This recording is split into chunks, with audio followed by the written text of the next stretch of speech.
Good morning, students. You know that at present, even Junagadh also is seriously progressing in the cases of COVID 19. I request you, all the students, please maintain the guidelines which are being given by the government, follow it strictly. We are not able to meet live in the classroom, but by this electronic media, I am trying to reach to you. There are so many disadvantages, and I hope that you will try to forget it. And as soon as we meet again back in the classroom, I will be dealing with these chapters again in detailed manner and will be clearing your doubts as far as possible. But at present, I have no other means but to reach to you by this electronic media. So please try to adjust with me, and let us start today with a new lesson. Chapter number 3, Cultural Heritage of India, Sculpture and Architecture. In the previous videos, I have got some comments that I am speaking slowly. Students, please try to listen to my videos after connecting either to Bluetooth or hands free. Then you will be really able to get what I am trying to convey to you. Well, let us begin this chapter. In chapter number 2, we became familiar with some of the arts which were practiced by the people of India in ancient times, and we are still trying to make use of that arts and on our livelihood, but it is with the mixture of the modern techniques. In this chapter, we are going to focus mainly on two arts practiced in our country with regards to the art of sculpture work and the art of architecture work. We have to focus on this art because this art only has brought a unique identity to our country, India, especially the town planning of the Indus Valley civilization, and that culture was much greater than the contemporary town planning of the world, and so it is considered as very remarkable. Today, when we are planning any new city or new site, we keep in center so many things. For example, you see that at present, if any city is developing, all the industrial area will be shifted outside the city, the GIDC, what we say, so that there is no disturbance to the life of the people, of the machine's noise. Uh, Take example of two Indian cities, Chandigarh and Gandhinagar. We have these two modern cities planned in such a way that they are divided into sectors, and in every sector there are residential areas constructed in such a way that that area, particularly people of that area, have very nearby all the means of entertainment. There is a garden, there is a theater, there is a marketplace, there is a school, etc., etc., so that people do not suffer any problems. So, also, This town planning system was followed in ancient India also. We will come across when we will become famous with the town planning of Mohenjo-daro culture or Harappan culture. So we will try to understand the meaning of the two words first and then go proceed further. Sculpture, Sthapatya Kala. It means to carve the feeling of one person on stone or wood or on metal with the use of hammer and chisel. છીણી અને હથોડીનો ઉપયોગ કરી and any figure prepared, whether it is animate or inanimate, that becomes a sculpture work. You might have all visited to Taj Mahal or Red Fort or any fort. You might have seen that the designs prepared on the stone by using the hammer and chisel or the statues or the idols are nothing but the sculpture work. The sculpture art is shaping the figures or design with facial expression in round or in relief features professionally performed by a sculptor using a chisel and a hammer. Another term, architecture, the simple meaning is the art of construction. You go to different cities, you will find that no two houses are having the same type of construction. It differs from place to place. The word Vastu is used for agriculture in Sanskrit language and it is very well known or renowned, become more famous. And here we are dealing with constructing buildings, houses, towns, wells, forts, minarets, temples, mosques, and tombs. The construction of all these buildings can be considered as architecture, and we can see the skill of the architect in the art of his architecture. For example, you all might have come across Bahauddin College while coming to school.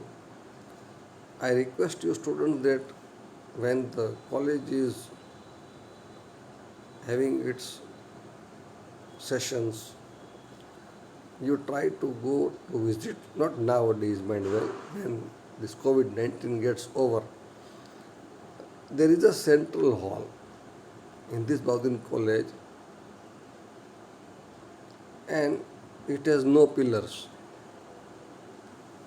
You see that any building which is very wide needs a support of columns and beams or pillars.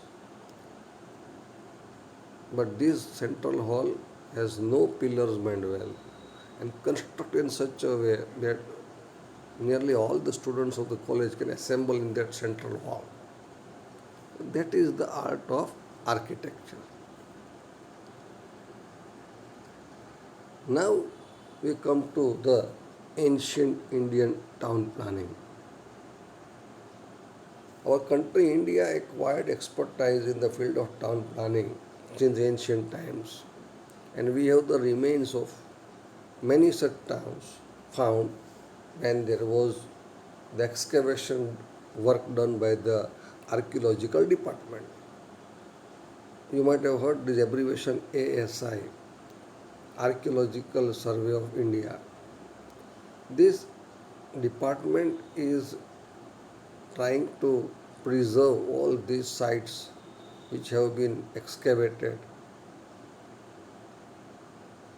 The towns of these ancient cities were divided into three sections. Please underline. The fort of rulers, that is citadel, The houses of the administrative officers situated on the upper part of town and residences of the common people situated on the lower part of town. I request you that you just try to close your eyes and try to concentrate on the construction of our Junagadh city, and you will come across that nowadays there are very less remains, but still you can come to know that if you start from Majevdi Gate, there is one gate known as Majevdi Gate, and on both the sides there is a thin wall which was covering the entire Junagadh city of that period when the kings were ruling, the Nawabs were ruling. Then, as you come towards railway station, again we have one gate known as Sardar Patel Gate or Station Gate. Come still further, very close to Gandhi Chowk, there was once upon a time a gate known as Vanthali Gate. Now it is no more in existence. Then the wall adjacent to the behind part, back part of the civil hospital goes further towards Talau Gate, and there was another gate known as Talau Gate, which is also not in existence today. Going further, today where the police department is having their PTC, there also one gate, it was known as Shapur Gate, and then taking a turn going towards Kalwa Chowk, there was Kalwa Gate. Then going further towards Ginnar, we had Ginnar Gate. So the entire Junagadh city was fortified. In the evening time, when the farmers and the workers returned back from their work, the gates were closed and people were safe.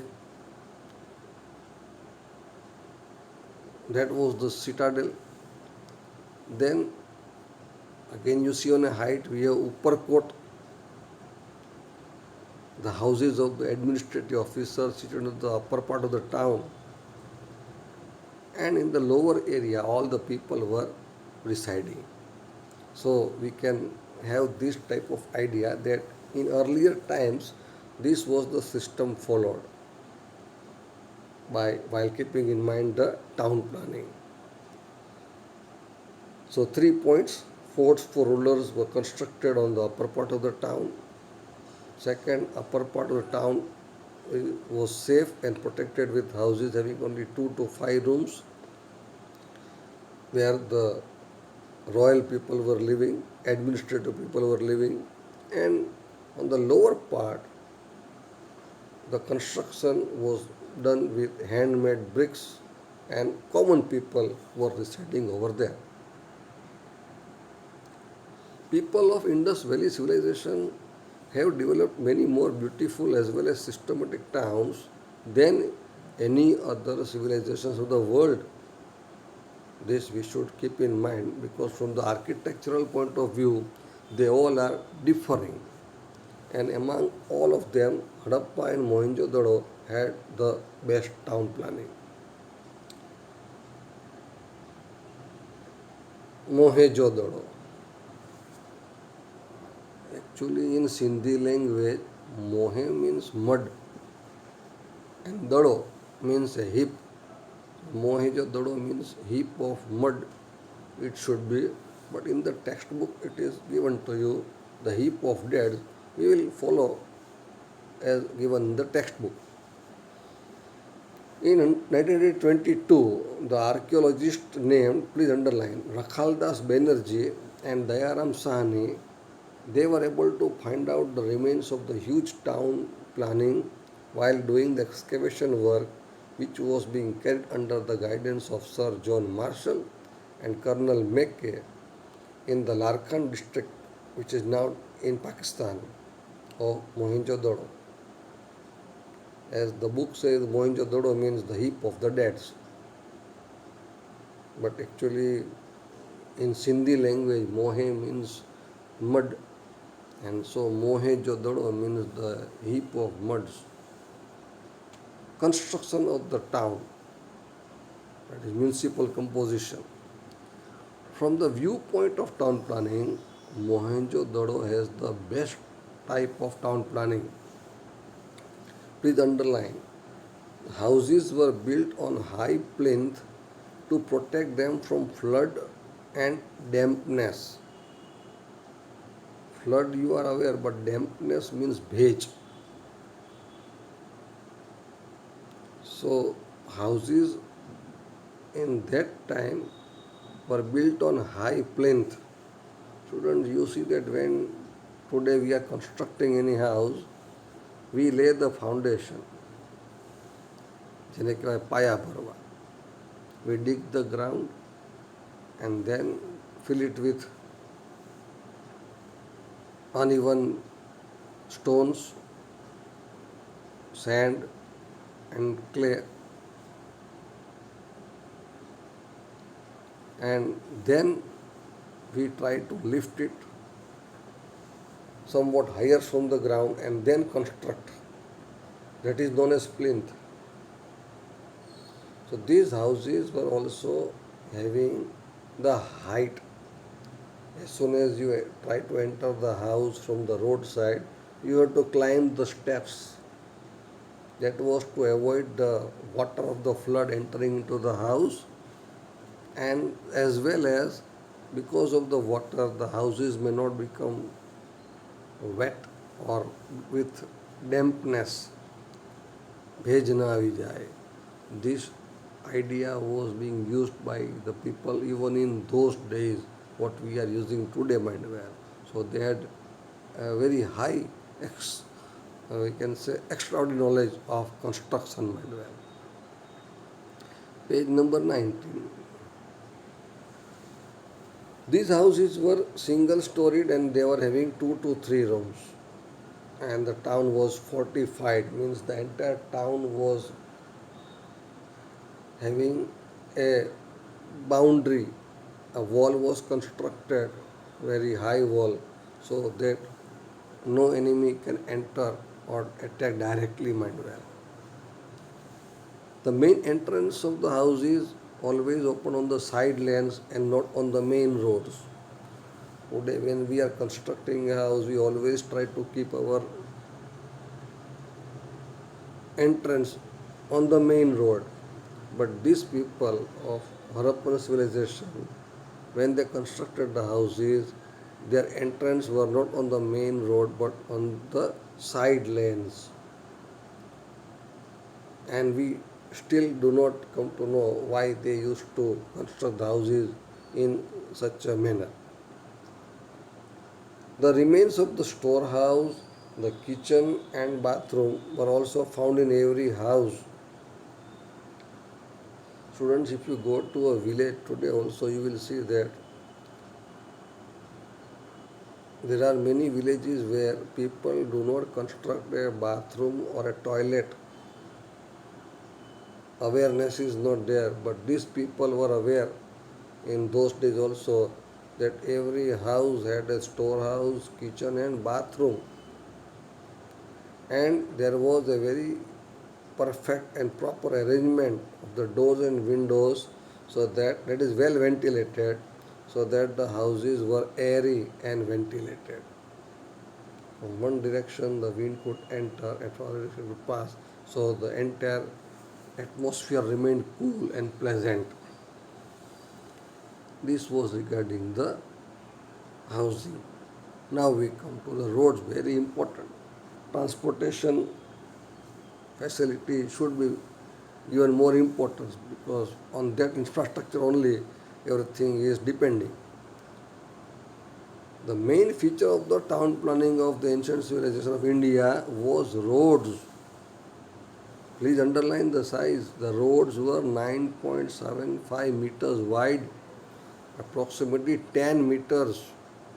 And 10 meters means I can say that easily two trucks can pass easily, mind well.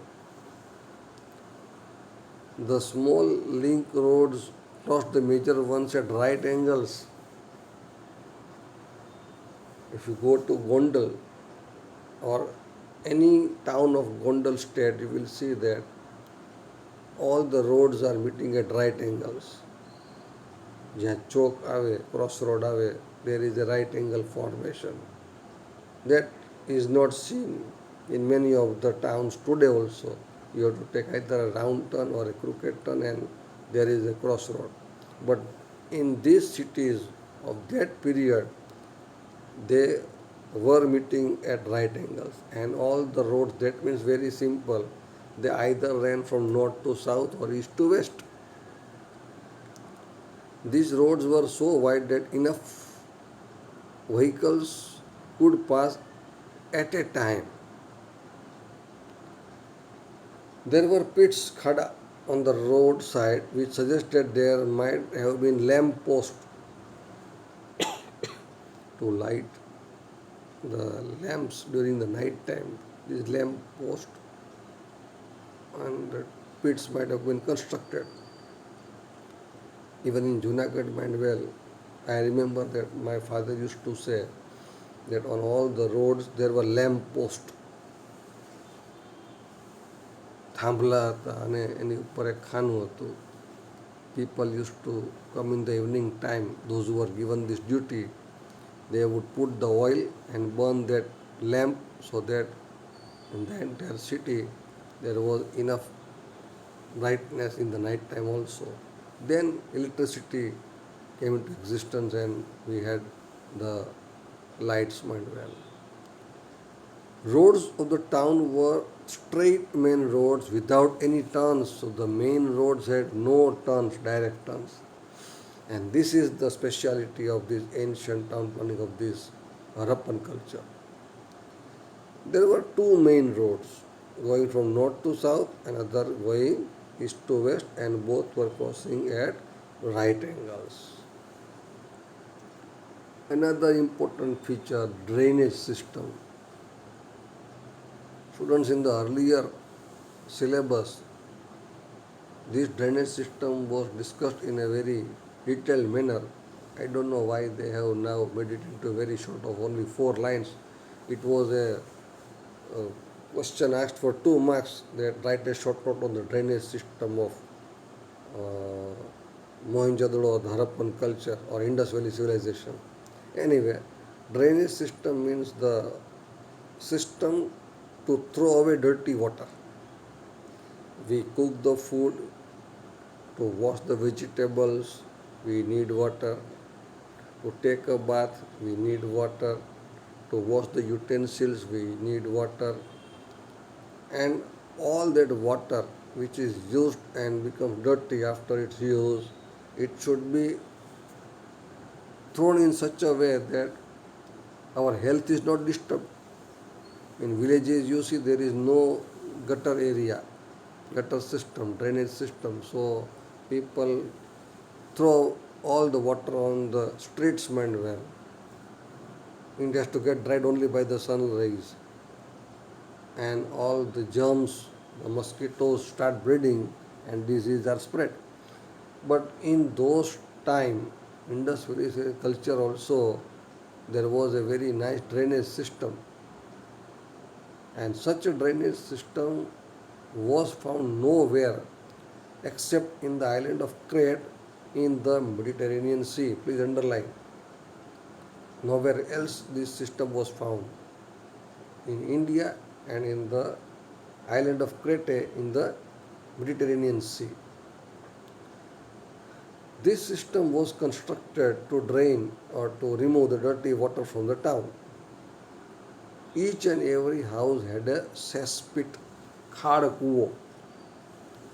The dirt of the toilets, washrooms was collected in that cesspit, and this water from the pipes, sewer pipes, was carried out outside the city so that the health was not deteriorating of the people.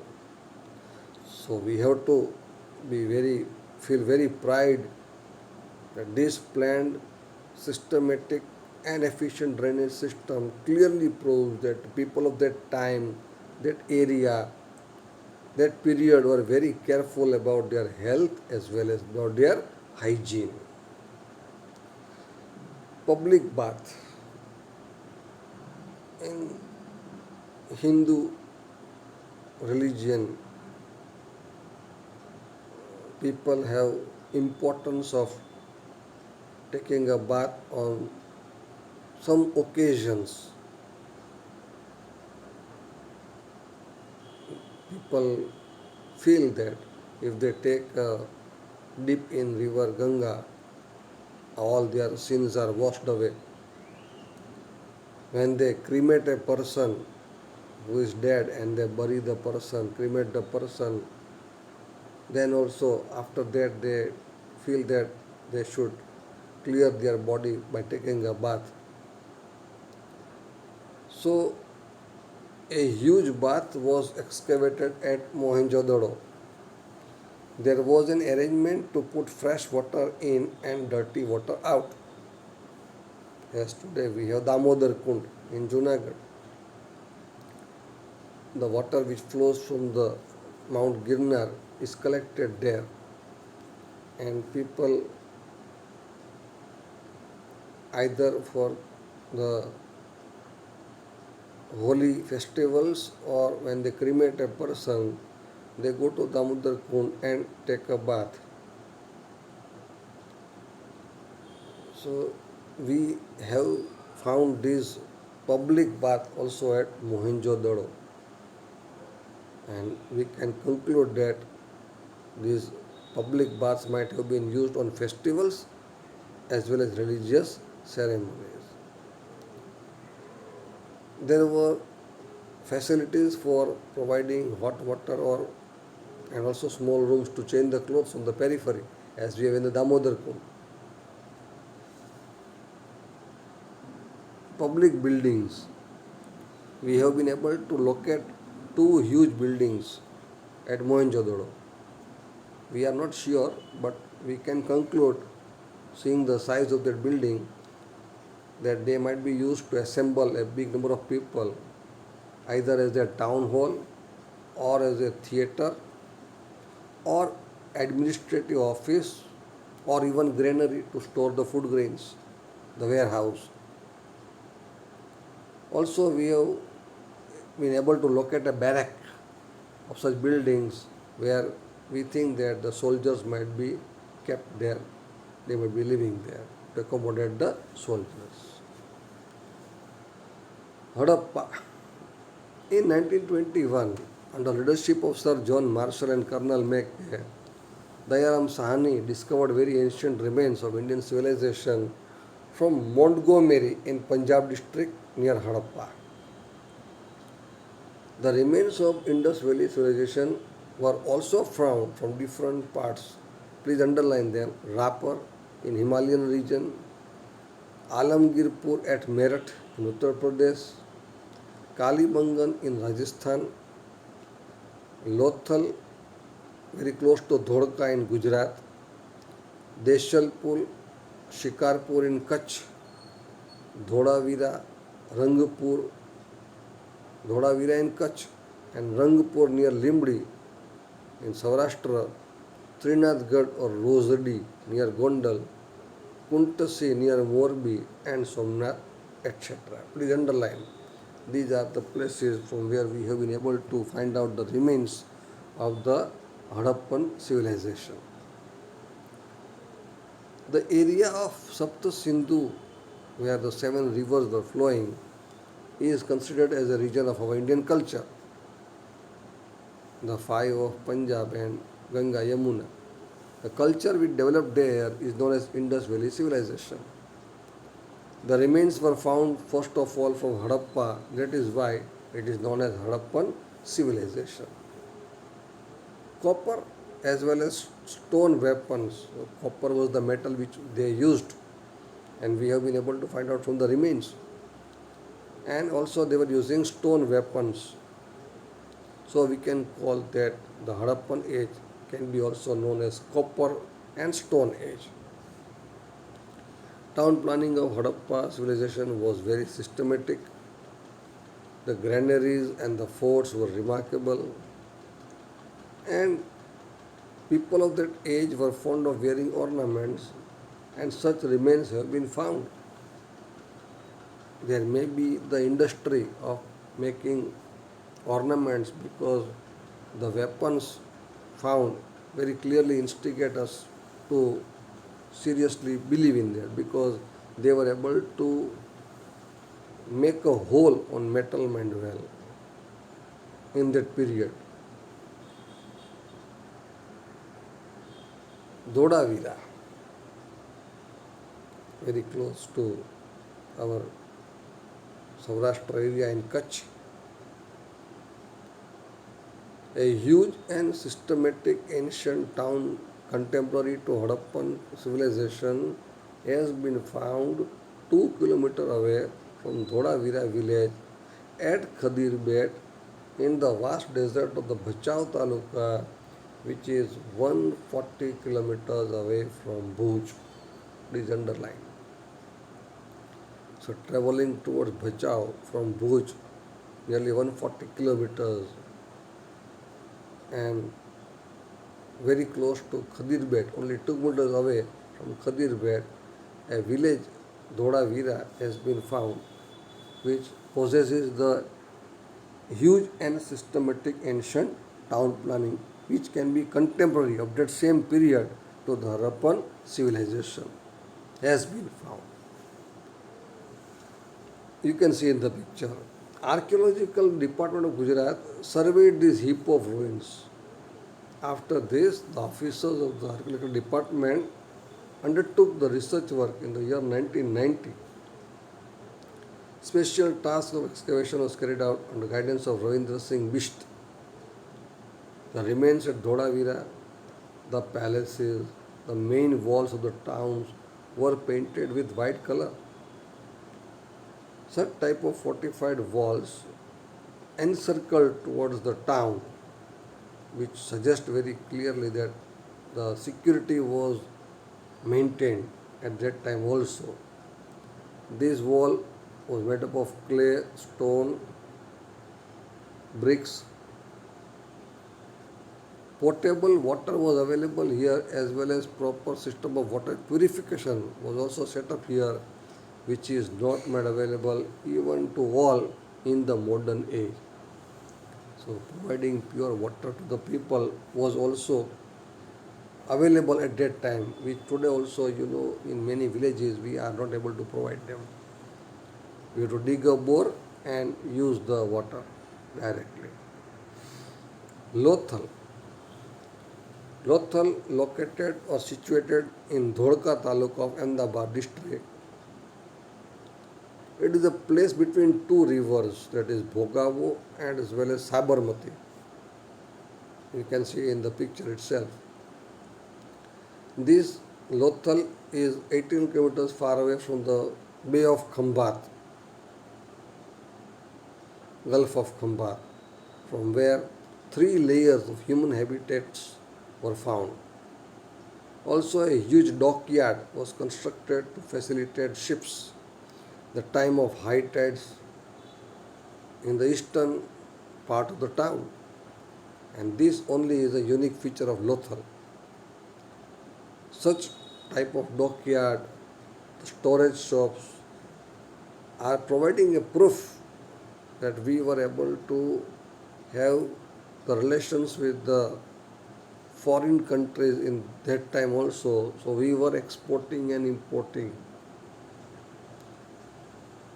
We can also conclude that Lothal might be a rich and a prosperous port of India, and this is a matter of great pride not only for Gujarat but also for the history of India.